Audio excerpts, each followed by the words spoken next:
महाभारत में भीष्म पितामह ने अर्जुन पर प्राणघातक प्रहार नहीं किया, क्योंकि उनकी अपनी कुछ व्यक्तिगत मर्यादाएं और व्रत थे, जिनके कारण वे ऐसा करने से बंधे हुए थे। इसके पीछे मुख्य कारण निम्नलिखित थे। एक, भीष्म का अर्जुन के प्रति स्नेह और दायित्व। अर्जुन पांडवों में से थे और पांडव भीष्म के पोते समान थे। भीष्म ने जीवन भर कुरु वंश के सभी राजकुमारों से स्नेह किया, चाहे वे कौरव हों या पांडव।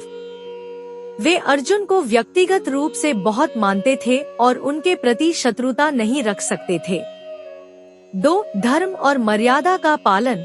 भीष्म ने जीवन भर धर्म और न्याय का पालन किया। वे जानते थे कि पांडव धर्म के पक्ष में थे और अधर्म के खिलाफ युद्ध कर रहे थे।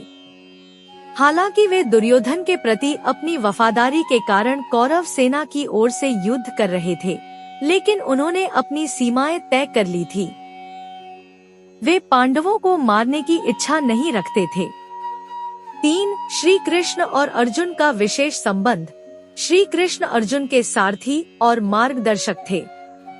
भीष्म जानते थे कि अर्जुन के साथ श्री कृष्ण स्वयं हैं। उनके लिए श्री कृष्ण के खिलाफ जाना असंभव था, क्योंकि वे श्री कृष्ण को भगवान के रूप में मानते थे। 4, भीष्म की प्रतिज्ञा। भीष्म ने प्रतिज्ञा की थी कि वे युद्ध में केवल वही करेंगे जो उनके सेनापति दुर्योधन आदेश देंगे, लेकिन वह मर्यादा और धर्म के खिलाफ नहीं जाएंगे। अर्जुन जैसे योद्धा को मारना उनके धर्म के विरुद्ध था। 5, अर्जुन के कौशल की प्रशंसा। भीष्म अर्जुन के युद्ध कौशल की भी प्रशंसा करते थे। वे जानते थे कि अर्जुन न केवल एक महान धनुर्धर थे, बल्कि एक धर्मपरायण योद्धा भी थे।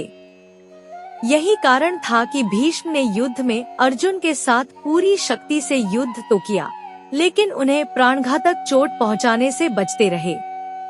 उनका संघर्ष धर्म, कर्तव्य और परिवार के प्रति उनके दायित्वों के बीच संतुलन बनाए रखने का था।